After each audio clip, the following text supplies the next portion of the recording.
Hi everyone, I'm just doing a short video today. I apologize in advance, I've been sick. I hopefully won't cough through this video.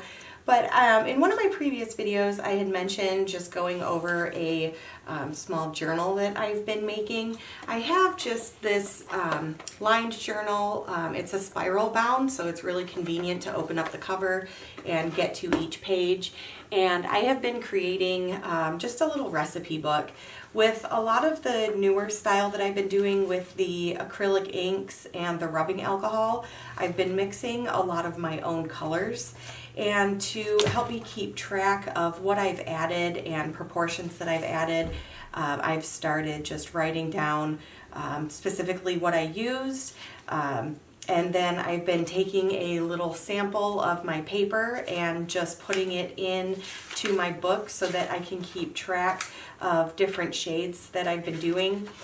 In some of my newer recipes, I'm using quite a bit of different colors to get the right shade that I wanted. So this green and this peachy color, I'm adding a few different types of inks, and then I've actually also been using some liquid acrylic paint to get the shades that I want.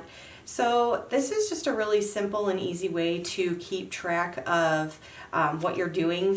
One thing I like with the spiral is that if you actually have paint samples that you want to put in, you can just open up to a new page and just keep it open and let the paint dry while you are keeping your recipe. So for this one, this was actually a purple that I mixed up.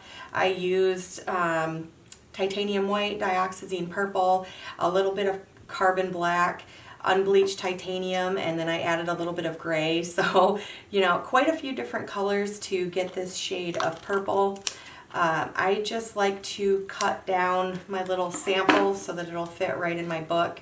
And then I actually have some double-sided tape. So I just take a little piece of the tape, just put it right on my paper, and then put it right in my book. So this is just a really easy way that I've been keeping track of what I've been doing. And it's kind of nice, especially I use a lot of blues, and as you can see, I have a lot of different shades. So this one I used Prussian blue. This one was an indigo. I used indigo for this one, but I also added more white and unbleached titanium. So I created more of a grayish blue. So there's just a lot of different shades of colors that I've been using, and just to keep track, I just have this nice little notebook. So this has been really helpful for me. My husband has been telling me to do this for years now, and with these, so that I can get back to the same shades that I'm really enjoying, this has been really useful. Especially like one of these colors, this peach color, I have been mixing up so many different shades of this and figuring out whether or not I want it on the more orange side with adding more yellow, or if I want it on the more pink side with adding more red. And then also adding in either more white or gray to just really change that hue of color. It's been really, really helpful. So you could do, you know, any kind of journal. You could also make your own journal, but just start keeping your own recipe of colors that you're using so that you can go back to the colors that you really like, and then just reuse those.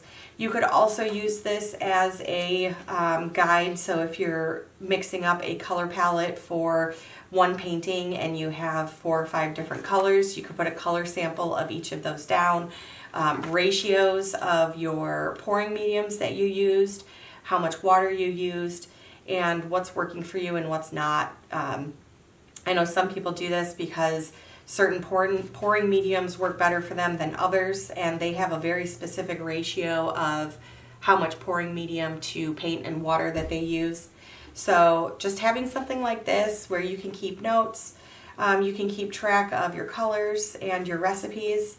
This has just started being really useful for me, so I just wanted to share. It's something very easy, but I hope this helps a little bit with your own creations, and thank you guys so much for watching.